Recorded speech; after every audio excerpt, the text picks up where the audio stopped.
Hi everyone, this is another FaceTracker for Blender tutorial by KeenTools. Today we're going to do facial and head mocap in this shot to add VFX skin grazes.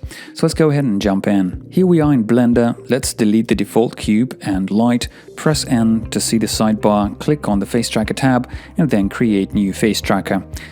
We start by loading our clip in here and analyzing it. It's going to scrub through the clip there and back and create an optical flow which is going to speed up our tracking. When it's done, let's press New to generate a custom face mesh. For that we'll need to select reference frames. This first frame looks good, it's not blurry and it's sort of a 3/4 view, so let's press Take Snapshot. It's going to create a new face mesh and try to automatically match it to the face. Let's add a couple of more views, so press plus Snapshot, scroll forward, let's pick this frontal view and another one. We also have a right turn here, that's good, gives us more info about the head shape, so let's add it too. Now let's go to the Model tab and turn off the neck. Then go to the first view and line up some of these things that are off. You can add more pinpoints, drag them. Right now we are actually using the Face Builder module inside of FaceTracker. We have a detailed tutorial on face modeling, so go check it out if you want to learn more about creating 3D heads out of images with Face Builder. Let's go over to the next view. Let's press Auto Align first and then basically do the same thing. Try to align it all up. It's a good practice to delete those pinpoints that seem irrelevant, or at least try to delete them to see what happens. You can always undo the action. Actually, the less pins you have around a certain feature, the more smooth that part of the 3D model is going to be. So let's do the same in our third view. So Auto Align first, and then match the mesh to face as close as possible. Don't stick for too long on one view, switch between them to fine-tune the mesh. When you drag a pin in one view, it automatically adjusts the mesh in other views too. Use Tab to turn the mesh on and off to better see what you're doing. If you can't see it well enough, you can go to the Appearance tab and adjust the brightness and color. You can also save your appearance preferences as a preset over here. If you accidentally press Revert to Default, you can always switch back to your preset. Alright, let's press back to FaceTracker. This is our head in 3D. Let's go track it. So press Start Pin Mode, and although you can start from any point on the timeline, I'm going to do that right from the first frame. Let's click Auto Align. It's going to match our 3D head to face in that frame, and as you see, it's almost a perfect fit. We only need a couple of tiny fixes on the eyes and also on the cheek, and then just press Track Forward. Let's pause here, Auto Align Mesh in this frame, then go on tracking.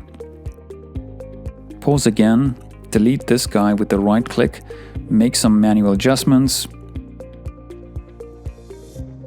track on, pause here again, let's try Auto Align for this one too.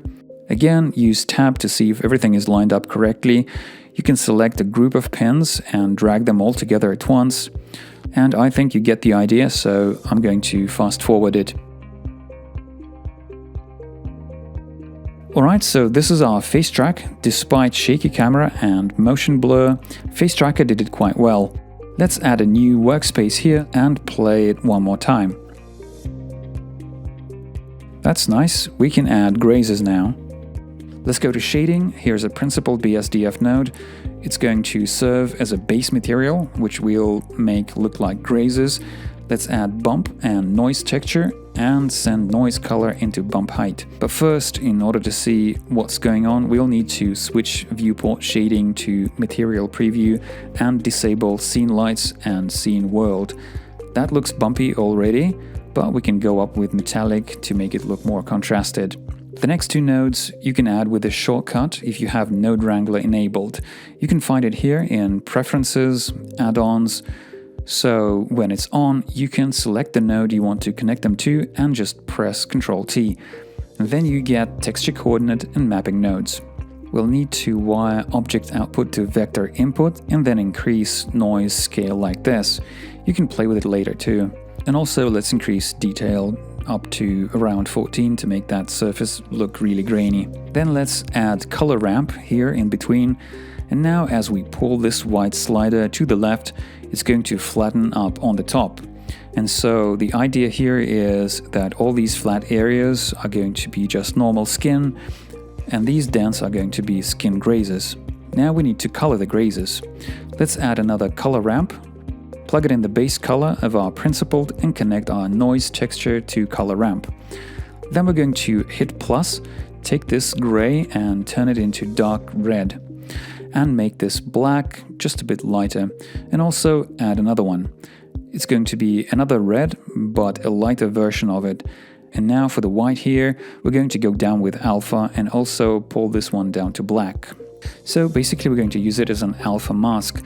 We're going to go ahead and add another color ramp, send our alpha to it, then add a mix shader, connect color to the FAC input, send our principle to this shader input, send this mix shader to material output, then also add and connect transparent BSDF over here. Let's turn scene world and scene lights back on to be able to see what's going on. Then go to world here, add environment texture and load an HDR. Now back to object, let's go again to this color ramp, and now we can use these sliders to adjust the size of the grazes and how much of the skin we want to see. Now we don't need our effect to be all over the head, we want to see it only in certain areas, so we need to create a mask for that. Let's add another mix shader, connect our transparent here and this mix shader over here. And this input, we're going to use it for plugging our mask into it. Let's add image texture, connect its color output to the FAC input here, and send this to material output. Let's go over here and click Add New. Give it a name, then add a workspace, select Image Editor here, switch to Paint Mode, select our mask, select our head and press Tab. Now we can draw the mask for our grazes. And we can use both of these color ramps to adjust their look by just playing with these sliders. Now there's one more important thing we need to do. When you draw something like this, you'll notice that we start seeing the grazes on the opposite side of the face. To be more exact, we see their back sides, so we need to do backface culling for them. Let's add a math node in here, switch it to multiply, and then also add geometry and connect its back facing in here, and also enable clamp and insert invert color in here in between. Alright, so now we can finish drawing our graze mask and go over to compositing.